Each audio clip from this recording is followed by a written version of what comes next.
Peace family, thank you for watching Creatively Speaking. I'm Lee and today I'll be making some butterfly glitter earrings with this cute butterfly mold I found at Hobby Lobby. But not only will I be telling you how to make these earrings, I also wanted to talk to the creatives about not limiting yourself and your passions for social media and to not allow social media dreams to kill your creativity. So I like to mix up glitters because I feel like when you mix them, it shows more definition and depth within the glitter project that you're creating. So here I have 5 different glitters that I'm going to mix up into a mold just to make sure that the glitter, the style I want, comes out in the earrings. I don't really see many people using tinsel glitter, but I feel like tinsel glitter is like a secret ingredient in any glitter project because it really highlights more shine. But there aren't many places that sell tinsel glitter, so I found a really great place on Etsy. That's these bags here that you see. The shop is called it's called Made to Glitter Cookie, and it's on Etsy, and she has tons and tons of glitter. If you're a glitter fanatic like myself, you will be like a kid in a candy store. We are all multifaceted, but the age of algorithms can cause us to get caught up in finding one niche and sticking to it. That can be extremely difficult for creatives. One thing I learned that's so important to know is once you have the desire to get your ideas, products, or whatever you're good at out there, you pick up skills in other areas. For example, I'm very passionate about making things with my hands. So I wanted to make sure I highlight my products in the best way possible. I had to find a way to advertise my products myself because I can't afford to hire someone to do it for me. I decided to get Canva so I can make eye-catching advertisements to post on social media. Of course, I had no idea what I was doing at first, and I won't say I didn't get frustrated because I did. But my determination outweighed my frustration. I watched YouTube videos and found some very helpful Canva Facebook groups to learn not only the basics, but some great tips to help my advertisements stand out. Now I feel like I could have excelled if I took up graphic design instead of fashion design when I was in vocational high school. I still want to make things with my hands where my passion started, but now maybe I want to help other small business owners understand Canva better so they don't get discouraged because they can't pay someone to do things to get their business out there. I'm just using this as an example. But in this time of algorithm-built social network platforms, if I did that, my content won't get pushed as much. And that could cause creatives to get in their head because they realize they have to be confined to this one tiny box of themselves. I could make a separate channel or page for every passion I have, but creating content for just one channel or page is hard enough on its own. Doing the same thing over and over can become mundane and possibly cause you to run out of ideas or even worse, cause burnout. Let the algorithm and the world know you have other things you're passionate about. If you're just starting out using UV resin, you want to make sure you always get clear molds because the blue molds, the pink molds, you won't be able to do this because you have to make sure that underneath, before you pull the project out of the mold, that is completely cured so you don't get fingerprints all over it. I'm passionate about my creativity, but I also love to learn about any and everything and share what I've learned with people. Because I also love to motivate people, or at the very least have a thought-provoking conversation. So as you can see, I made some cute little hearts with the mold, and now I'm going to put a heart back into the mold so I can combine them, like sandwich them together so it can be one complete piece instead of 2 flat surface pieces. I'm going to be putting an eyelet screw right in the mold so I don't have to worry about screwing it in after everything is complete. It's just way easier. I can't be niched down to making things and talking about what I'm making or having commercial use music playing in the background. I literally have creative ADHD, and I know after a while I would get bored just making videos of what I'm making. Of course, we all want to be able to live off of our creativity, but I want to forever enjoy what I'm doing, so no matter what happens, I'll always have that drive to continue. It can already be discouraging in the space of time that we're waiting to be seen. Don't add being boxed into the list of things that can make you want to give up. Because one thing the algorithm can't beat is authenticity. And people will always see the best version of yourself when you're authentic. No matter what these videos tell you, don't conform to being one-dimensional. Be the multifaceted being you are meant to be. Not only will people appreciate it more, you'll feel so much better about everything you put out. No one in history popped up out of nowhere, made a video or post, and got a following or community in one day. It takes time for all of us. Trust me, your people will find you. I want to be the encouragement that I didn't have when I started my channel. And I'm nowhere near where I want to be. But I've had my channel for 3 years, and I am way more passionate about creating content now than I was when my channel was aimed towards one specific niche. I actually can't wait to record now versus literally forcing myself to record back then because my channel seemed like it wasn't really growing. And guess what? My videos are actually getting views and I'm gaining new subscribers almost every day. I watch YouTube videos more than I watch TV, and there are so many videos out there telling people to pick a lane and stay there. That may be cool for someone who's just talking in their videos, but if you're making things, I can tell you from experience that people will get bored watching you make the same things 1,000 different ways in every video. I myself used to have favorites that I don't watch anymore because their videos are just a remix of each other. So I can't see myself only posting resin items. I also make beaded jewelry, so you'll see some of that too. I'm spiritual, so I'll mix some of that in as well.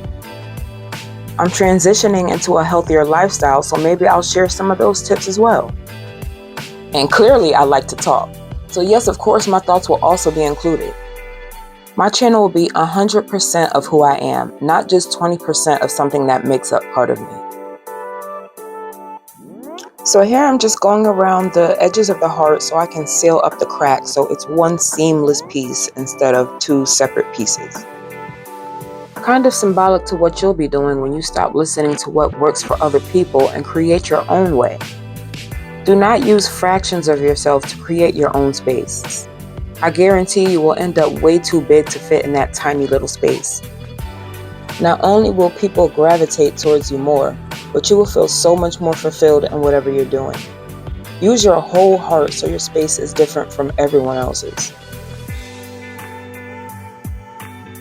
Okay, now that I got that off my chest, I'm going to get into these earrings. I've already covered where you can find glitter, but again, if you didn't catch that, that is going to be from Made to Glitter Cookie on Etsy. It's the number 2, so it's Made to Glitter Cookie. Their Etsy shop has all kinds of glitter. They have fine glitter, tinsel glitter, chunky glitter, nail art glitter. You can glitter till your heart is content on that shop. I guarantee they have so many different options, so you can check them out. And here I am using pigment paste to make the black color. This is from the company HTV Ront. This pigment paste, like seriously, a little goes a long way. That's with any pigment paste because it's basically like ink. So you don't want to use too much of it. But yeah, I got this on Amazon where I get most of my things. You can find this pigment paste. But there's a distinct difference between pigment paste and alcohol ink. If you use alcohol ink, it's a pretty thin consistency. Sometimes your projects can still be transparent. But if you use pigment paste, it's more opaque, so you won't be able to see through the project. So I wanted to make sure that the black was as dark as possible. This is one of those 2-layer molds where it has like a lower layer and then there's like a higher layer.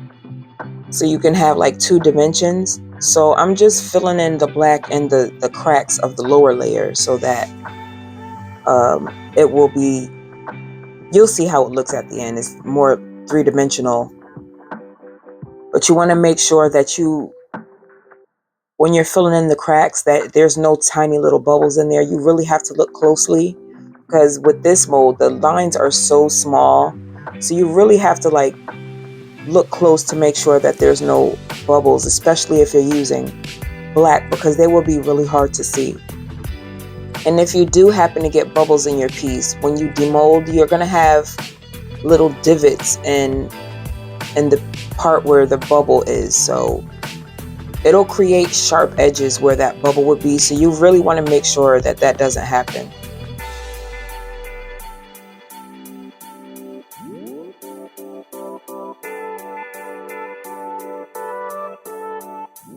The lines on this mold are so intricate that you really have to make sure that you get the resin in every little crevice as possible.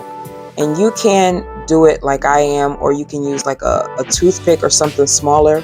But I'm going to show you a little trick a little further along in the video that will really help you get the resin flowing through the lines effortlessly.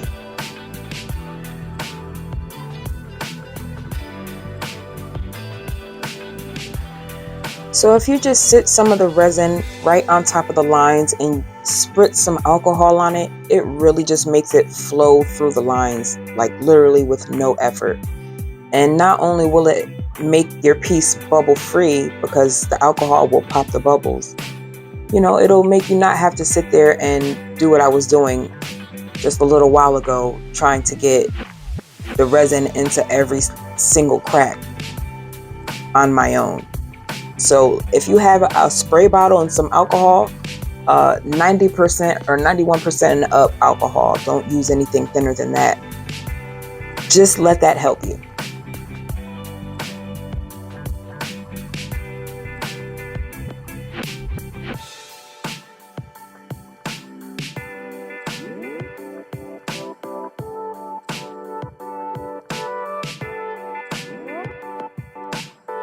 So now we're getting into the second layer, and this layer is basically no effort. You just pour the resin directly on top and make sure it's as smooth as possible. No lumps on top because the glitter does tend to stick out sometimes. And you want to make sure that you put as much as possible so that it's not see-through, because when you're putting glitter and stuff, sometimes it may not look see-through until you hold it up to the light.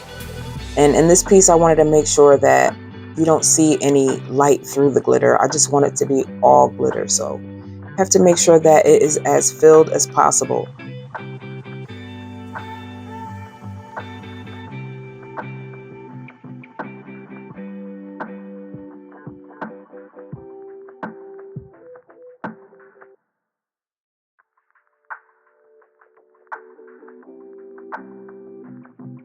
No matter how much you fill your piece, resin tends to shrink once it's cured. So you're always going to have an indent in the top of your piece once it's cured.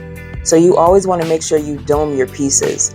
So I'm going to dome my pieces with black because, again, I said I didn't want any light to show through. So I want the back of the piece to be black and also to match the front of the piece.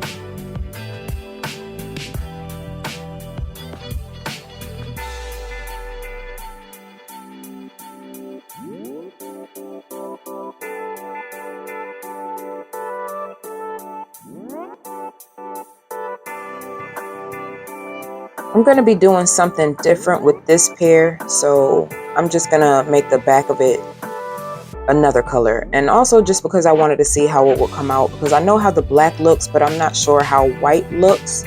So I just wanted to do the white backing.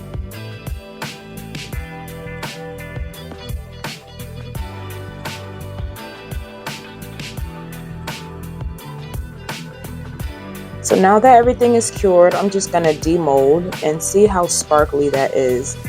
I really love mixing my glitters and mixing the shapes of the glitters. I really love how it comes out once it's cured in a resin piece. It's just so shiny and pretty.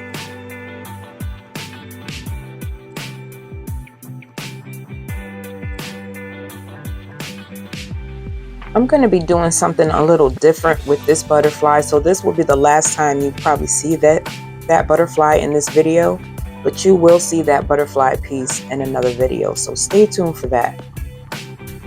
I was curious to see what it would look like if I added a little bit of color on top of the glitter.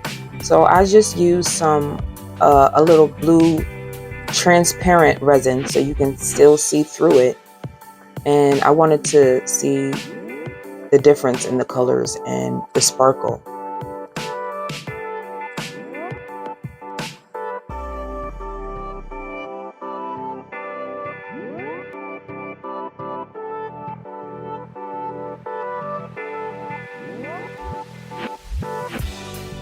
It's not exactly my favorite, but you don't know what you like until you try things.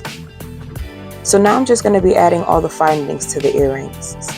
My intention was to do 5 different findings so you guys can get a variety of, different ideas that you can put earrings on and different findings. But I didn't execute that well, guys. I apologize because I'm putting the findings on and you can't really see it because I tend to hold the pieces close to my face when I'm putting everything together. So again, I do apologize, everyone, that you can't really see me putting the findings onto the earrings, but I will do another video in the future where you can actually see it, and I'm going to make sure that it's in view.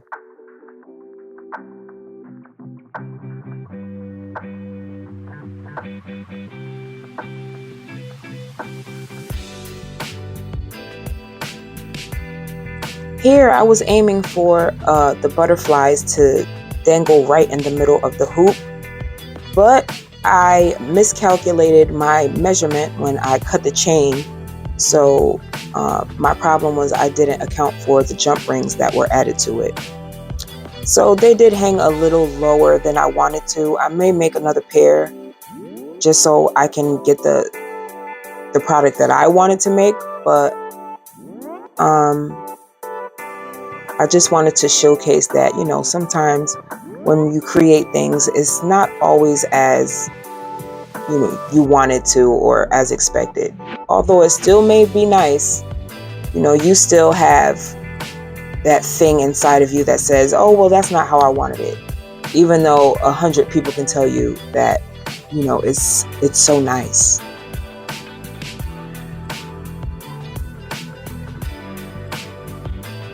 As you can see, this tiny little pieces of chain gave me a run for my money. They were running away from me. They kept bouncing all over the place. I couldn't get them in a straight line just to be able to count the teeny tiny little links that were a part of the chain to make sure that they were even. So I had a little struggle on that little piece right there.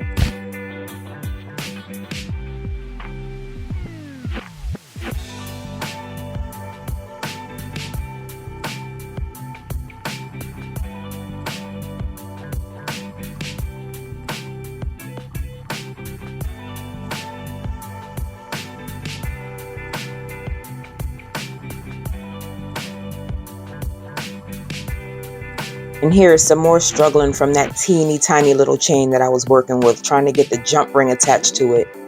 Because boy, when your eyes aren't that great and you're trying to put something inside that tiny little link, it is just, it's a lot. It's more than the effort that it took to make these earrings.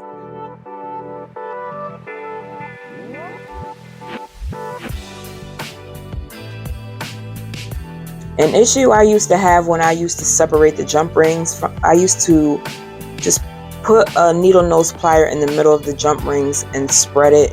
You don't want to do that. You want to make sure you get 2 needle nose pliers and twist them in opposite directions to open your jump rings so that the circle maintains its shape, because it looks pretty sloppy in the end result once you spread it apart and close it back together. So you always want to make sure you use 2 pliers and twist in the opposite direction when you're working with jump rings.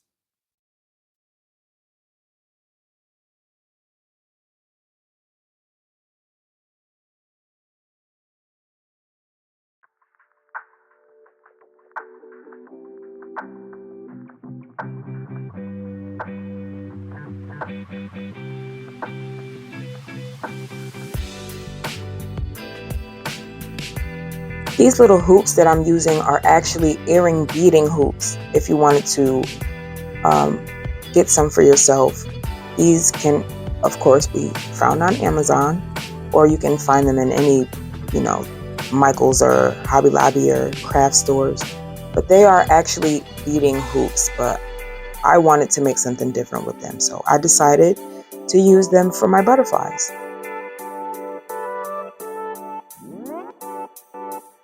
Now I'm just going to attach the earring hooks directly onto the hoops so they can basically be dangle earrings.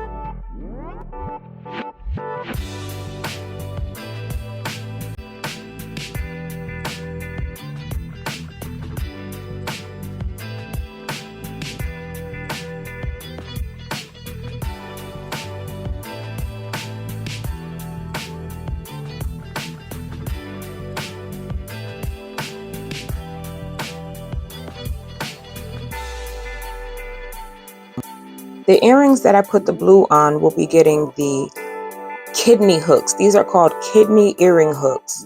And you don't really have to do anything but have a hole in your earring, and they just slide right on.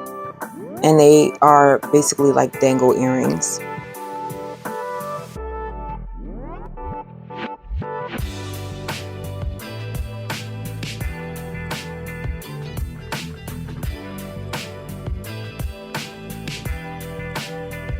These wings will be getting the ball post stud components.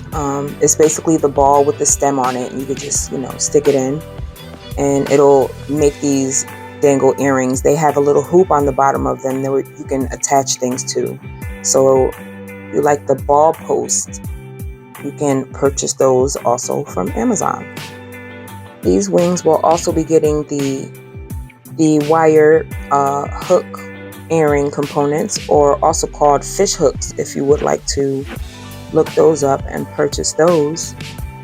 And also, I forgot to mention when I did the first pair of small butterflies, those components are called huggies or leverback earring components. So if that's your preference, you can also find those on Amazon.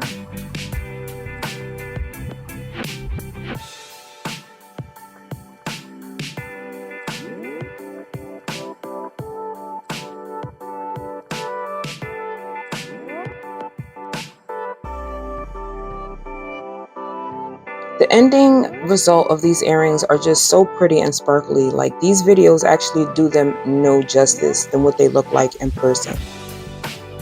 I hope you enjoyed this video, and I truly hope you were able to gain something from it. Everyone talks about how to gain subs and followers instantly, and that may be fine for part of the crowd, but some of us actually enjoy the authenticity that's created in time. Always remember that there are always going to be people that enjoy every piece of you. If you have a channel and would like some new subs, drop it in the comment section. I'll subscribe, and I encourage you all to subscribe to each other. I'd love to see what makes you creative. It's so ironic that I chose a heart when I started recording a video making butterflies, but how fitting is this? Follow your heart and get ready for your transformation. I thank you so much for watching, and I'll see you in the next video.